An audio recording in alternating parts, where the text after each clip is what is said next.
Bueno, me siento muy bien, la moto ha ido perfecta. A la madre, a mi hermano y a Hugo, que estará en el cielo ayudándonos desde donde sea. Y bueno. Langsung heboh, bikin rival mulai was-was. Veda nekat dan tanpa ragu lakukan simulasi overtake paling ekstrem jelang debut Moto3 2026.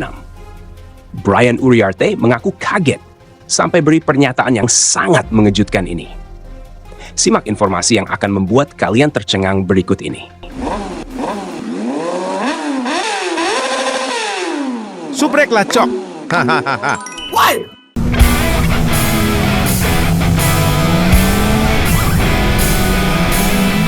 Menjelang debut perdananya di kelas Moto3, Veda Ega Pratama tidak menyisakan ruang untuk persiapan yang setengah-setengah.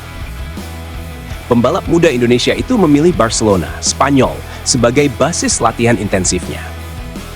Di tengah atmosfer Eropa yang menjadi pusat perkembangan balap motor dunia, Veda membangun fondasi terakhir sebelum memasuki musim yang akan menjadi babak penting dalam kariernya.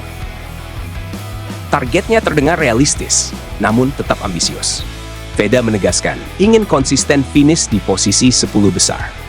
Bukan sekadar sesekali mencuri hasil, melainkan menjaga stabilitas performa sepanjang akhir pekan balapan. Baginya, konsistensi adalah kunci untuk bertahan dan berkembang di kelas yang dikenal sangat kompetitif ini. Program latihannya pun dirancang dengan detail. Ia tidak hanya memacu kecepatan demi mengejar catatan waktu terbaik, tetapi juga mengasah teknik balap yang efisien dan adaptif. Salah satu fokus utamanya adalah simulasi overtake di tikungan sempit, serta manuver agresif namun terukur saat situasi balapan memanas. Dalam sesi latihan tertutup, Veda berulang kali mempraktikkan skenario duel jarak dekat, situasi yang hampir pasti terjadi di Moto3.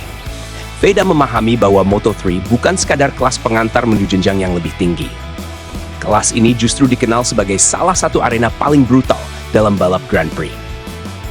Jarak antar pembalap sangat rapat, slipstream menjadi senjata utama, dan perubahan posisi bisa terjadi dalam hitungan meter menjelang garis finish. Satu kesalahan kecil saja dapat membuat pembalap kehilangan banyak posisi. Karena itu, Veda menempatkan kecerdasan membaca balapan sebagai aspek penting. Ia berlatih menentukan timing menyalip, memilih racing line yang efisien, serta menjaga momentum keluar tikungan. Dalam kelas dengan karakter motor berkapasitas kecil seperti Moto3, kecepatan menikung dan kemampuan mempertahankan flow jauh lebih menentukan dibanding sekadar keberanian membuka gas. Dari sisi tim, Honda memberikan sinyal kepercayaan yang cukup kuat. Manajemen Honda Tim Asia menilai Veda memiliki potensi alami sebagai pembalap menyerang. Bukan hanya agresif, tetapi juga cerdas dalam memilih momen. Evaluasi internal tim menunjukkan perkembangan signifikan dalam cara Veda mengelola ritme dan menjaga konsentrasi sepanjang sesi latihan. Lingkungan Honda Tim Asia sendiri dikenal sebagai tempat pengembangan talenta muda Asia. Struktur tim dirancang bukan sekadar untuk melengkapi grid, melainkan membentuk pembalap dengan fondasi teknis dan mental yang matang.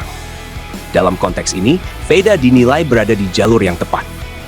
Namun, perhatian terhadap peningkatan performa Veda tidak hanya datang dari internal tim. Salah satu rivalnya, pembalap asal Spanyol Brian Uriarte, diam-diam mulai memperhatikan perkembangan tersebut. Dalam beberapa kesempatan, Uriarte mengakui bahwa Veda menunjukkan progres yang tidak bisa diabaikan. Menurutnya, pembalap Indonesia itu berpotensi memberi kejutan ketika musim dimulai. Pengalaman Veda di Red Bull Rookies Cup menjadi salah satu alasan utama. Di ajang tersebut, Veda tampil konsisten dan mampu mengakhiri musim sebagai runner-up. Sebuah pencapaian yang membuktikan kapasitasnya bersaing di level internasional. Uriarte memahami bahwa Moto3 adalah kelas yang tidak memberi ruang bagi pembalap yang lengah. Setiap detail kecil dapat menentukan hasil akhir. Karena itu, ia menilai Veda bukan lagi sekadar rookie pendatang baru, melainkan kompetitor serius yang layak diperhitungkan. Bagi Veda sendiri, tekanan justru diterjemahkan sebagai motivasi. Ia menyadari bahwa debut di Moto3 adalah momen pembuktian. Namun, ia tidak ingin terburu-buru. Fokus utamanya tetap pada proses, memahami karakter motor, membaca dinamika balapan, serta menjaga konsistensi performa sepanjang musim. Dengan usia yang masih sangat muda, Veda memiliki satu keuntungan besar, waktu.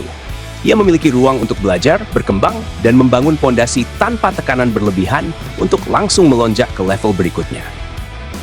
Dalam dunia balap yang keras, kesabaran seringkali menjadi pembeda antara talenta yang bersinar sesaat dan pembalap yang mampu bertahan dalam jangka panjang. Kini semua mata tertuju pada bagaimana Veda menerjemahkan kerja kerasnya di Barcelona ke lintasan balap sesungguhnya. Apakah target 10 besar bisa tercapai? Apakah ia mampu mencuri perhatian di tengah persaingan yang begitu ketat? Satu hal yang pasti, persiapannya dilakukan dengan keseriusan penuh. Dan untuk pertama kalinya dalam beberapa waktu terakhir, publik balap Indonesia memiliki alasan kuat untuk menantikan musim Moto3 dengan rasa optimisme yang nyata. Jujur, saya optimis banget lihat perkembangan Veda. Latihan intens di Barcelona itu bukan hal kecil, karena di sana atmosfer balapnya benar-benar kelas dunia. Kalau dia sudah berani pasang target konsisten 10 besar, berarti mentalnya siap. Moto3 memang brutal, tapi justru di situ pembalap ditempa. Saya rasa kalau Veda bisa stabil dulu, hasil besar bakal datang dengan sendirinya. Yang bikin saya kagum itu fokusnya bukan cuma kecepatan, tapi racecraft. Simulasi overtake, manuver di tikungan, baca momentum slipstream, itu semua kunci di Moto3. Banyak pembalap cepat tapi kurang sabar. Kalau Veda bisa kombinasikan agresif dan cerdas, ini bisa jadi musim pembuktian besar buat Indonesia. Brian Uriarte sampai mulai waspada itu tanda bagus. Artinya performa Veda memang terlihat di mata rival. Biasanya pembalap Eropa jarang terang-terangan mengakui lawan dari Asia. Jadi ini sinyal bahwa Veda bukan sekadar pelengkap grid, tapi benar-benar dianggap ancaman. Moto3 itu kelas paling sulit menurut saya, karena jarak antar pembalap super rapat. Satu kesalahan kecil bisa langsung kehilangan 5 posisi. Kalau Veda sudah latihan duel jarak dekat sejak sekarang, berarti timnya benar-benar serius membangun fondasi jangka panjang. Saya melihat Veda punya keuntungan besar karena masih sangat muda. Dia punya waktu untuk berkembang tanpa tekanan harus langsung juara. Banyak pembalap gagal karena terlalu cepat naik kelas atau terburu-buru. Kalau jalurnya sabar, saya yakin Moto2 bukan mimpi kosong. Yang menarik adalah Honda Team Asia percaya penuh pada potensinya. Lingkungan tim itu penting banget untuk rookie. Kalau manajemen, kru, dan engineer mendukung penuh, pembalap bisa berkembang jauh lebih cepat. Ini bukan cuma soal bakat, tapi soal ekosistem. Saya berharap Veda tidak terbebani ekspektasi publik Indonesia. Dukungan itu bagus, tapi tekanan berlebihan bisa berbahaya. Fokus saja ke progres tiap seri, kumpulkan poin, dan belajar dari setiap race. Moto3 adalah sekolah keras, tapi kalau lulus dari sini, mentalnya pasti baja.